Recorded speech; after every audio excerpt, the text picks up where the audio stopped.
Hi everyone, నేను మీ రాజులకి 100 days challenging వీడియోస్లో ఈరోజు అయితే డే 6 వీడియో. ఈరోజు మీకు ఈ వీడియోలో మన శివన్న పూజ స్టోర్ చూపిస్తా, అలానే అక్కడ నుంచి మనకి ఐటమ్ వైజాగ్ ఎలా వచ్చిందో ఇదంతా కూడా ఈ వీడియోలో క్లియర్గా చూపిస్తా. ఒకసారి చూడండి, ఇదే మన శివన్న పూజ స్టోర్. ఒకసారి చూడండి, ఇక్కడ దొరకని ఐటమ్ అంటూ ఏముండదు అన్న. అన్ని ఐటమ్స్ కూడా రీజనబుల్ రేట్స్కి ఇస్తాడు. ఎవరికైనా మీరు పూజ స్టోర్ స్టార్ట్ చేయాలనుకుంటే మాత్రం అన్నను తప్పకుండా కాంటాక్ట్ అవ్వండి.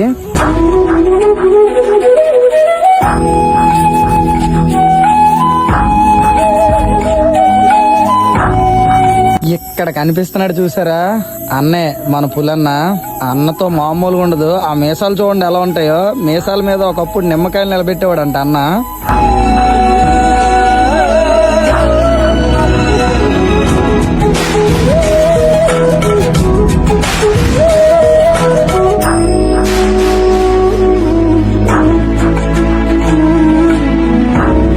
ప్యాక్ చేసేసారు. అలానే మళ్ళీ మనం రిటర్న్ అవ్వడానికి ఐటమ్స్ అన్ని లోడ్ చేసి ఇప్పుడు డైరెక్ట్ గా జీడిమెట్ల బస్ స్టేషన్కి వెళ్ళిపోతున్నాం. శివన్నతో ఫస్ట్ మీట్ చాలా బాగా అనిపించింది. అలానే Shivanna, thank you so much మమ్మల్ని ఇంత బాగా రిసీవ్ చేసుకున్నందుకు. అన్న పుల్లన్నతో అయితే మా బాండింగ్ చాలా బాగా అనిపించింది. అన్నని మేమైతే చాలా మిస్ అవుతున్నాం. ఇలా మేము స్టార్ట్ అయ్యాం లేదు, వర్షం స్టార్ట్ అయిపోయింది. చూడండి, డైరెక్ట్గా జీడిమెట్ల ఆర్టీసీ కాంప్లెక్స్కి రీచ్ అయిపోయాం. ఇంకా మా లగేజ్ అంతా కూడా ప్యాక్ చేసి ఆర్టీసీకి వేసేస్తారంట నైట్. మమ్మల్ని డైరెక్ట్గా వెళ్ళిపోమని చెప్పారు.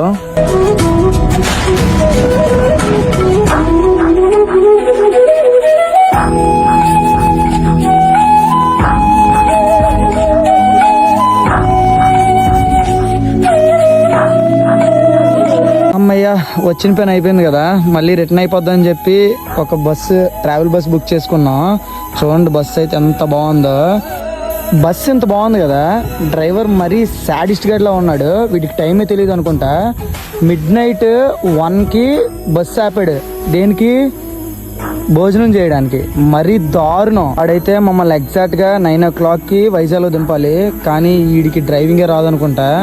మమ్మల్ని వైజాగ్ బస్ స్టాప్లో దించినప్పటికి 12 అయ్యింది. అమ్మయ్య, ఆఫ్టర్ 3 days తర్వాత మన ఐటమ్స్ అన్ని మన దగ్గరికి వచ్చేసాయి. మన వ్యాన్లో ఎక్కించుకొని మన ఇంటికైతే వెళ్ళిపోతున్నాం. నెక్స్ట్ వీడియోలో ఒక మంచి వీడియో చేస్తున్నా. ఏంటో తెలుసా, మా వినాయక చవితి ఎలా స్టార్ట్ అయింది, ఎలా దీన్ని సెలబ్రేట్ చేసాం అనేది నెక్స్ట్ వీడియోలో చూపిస్తా. తప్పకుండా మిస్ అవ్వకుండా చూడండి.